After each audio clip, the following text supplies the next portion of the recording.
Hello. Today we're going to do remains, all right?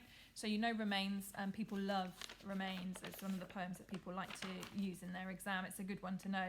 It fits to lots of other poems, so it's great as one to know for comparison. Okay, so remains.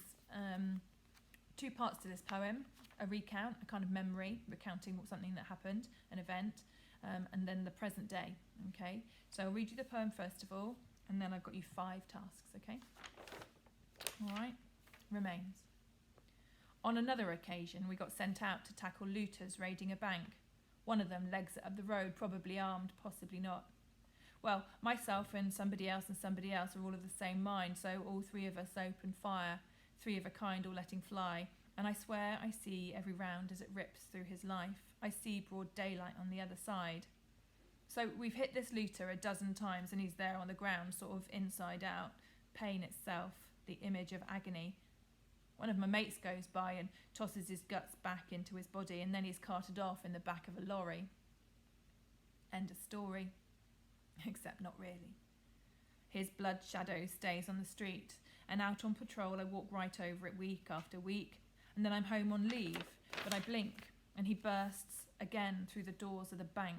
Sleep, and he's probably armed, possibly not. Dream, and he's torn apart by a dozen rounds, and the drink and the drugs won't flush him out. He's here in my head when I close my eyes, dug in behind enemy lines, not left for dead in some distant, sun-stunned, sand-smothered land, or 6 feet under in desert sand, but near to the knuckle, here and now.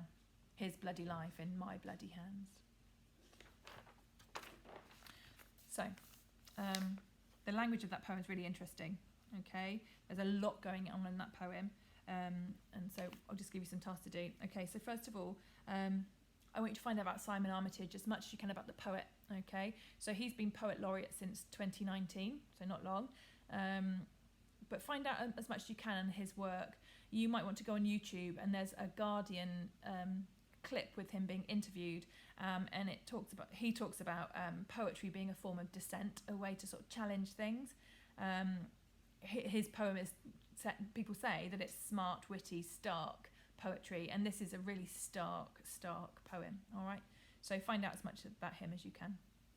Number 2, so the poem can be split into 2 sections, kind of like the autobiographical recount when someone's telling about what happened, and that's in past tense, and then you get this present tense description of now, and how things are still coming back. So I want you to look at how that shifts between the then and the now.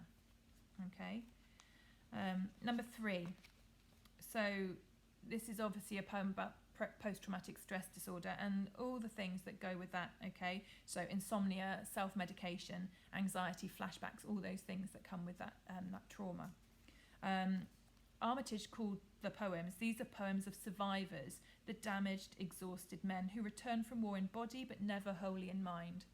So think about how he's representing those soldiers, and this is one soldier, but actually what's the story of all the other soldiers? So what can you say about the effects of PTSD? Okay.